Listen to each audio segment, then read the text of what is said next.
Kenzo! Ate!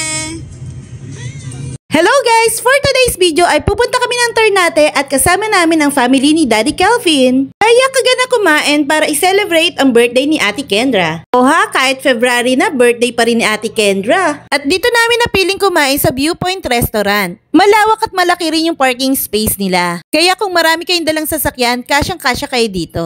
Tara guys, pasok na tayo!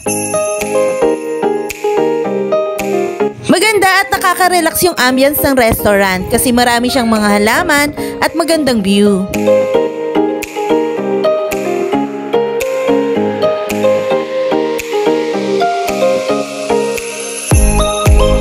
Malaki rin yung pwesto nila na kakainan. Kung malaking pamilya kayo o kaya isang barkada, pwedeng-pwede kayo dito.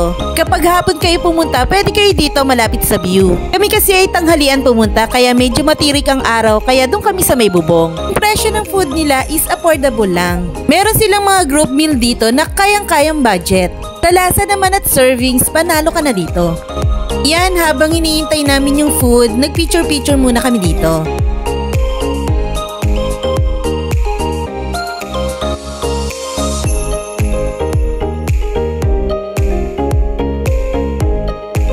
Ito ang mga pinsan ni Ate Kendra. Ayan si Ray na magbe-birthday na next month. Ito naman si Charmaine na kasing edad ni Kendra. At ito naman ang birthday girl, si Ate Kendra. At ito naman si Kuya Andre. At yung katabi nga ay si Zoe. At itong makulit na to, ito naman si Kenzo.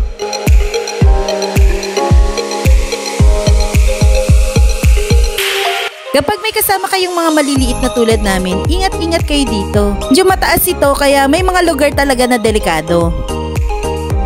Ayan, dumating na yung food.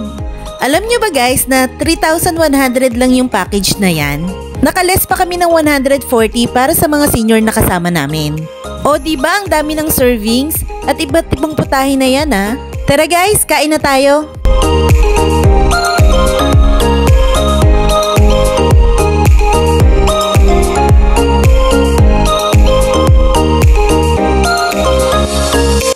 Guys pwede kang mag-refill ng sabaw ng bulalo hanggat gusto mo. Meron talaga silang staff na naka-assign para sa table nyo. Sila yung nagbabantay at nag-a-assist habang kumakain kayo kung ano pa yung mga kailangan nyo.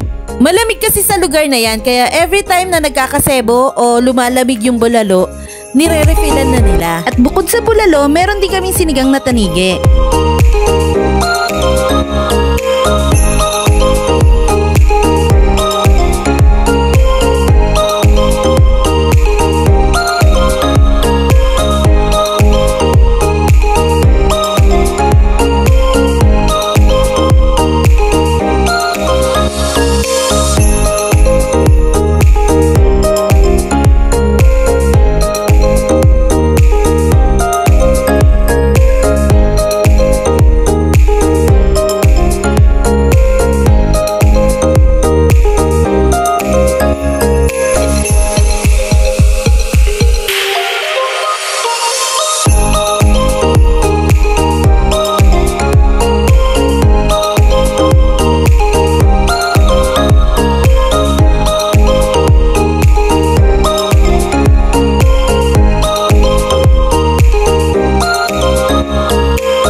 After namin kumain sa Viewpoint, nagkayakagan naman na magkape sa Mountain Brew.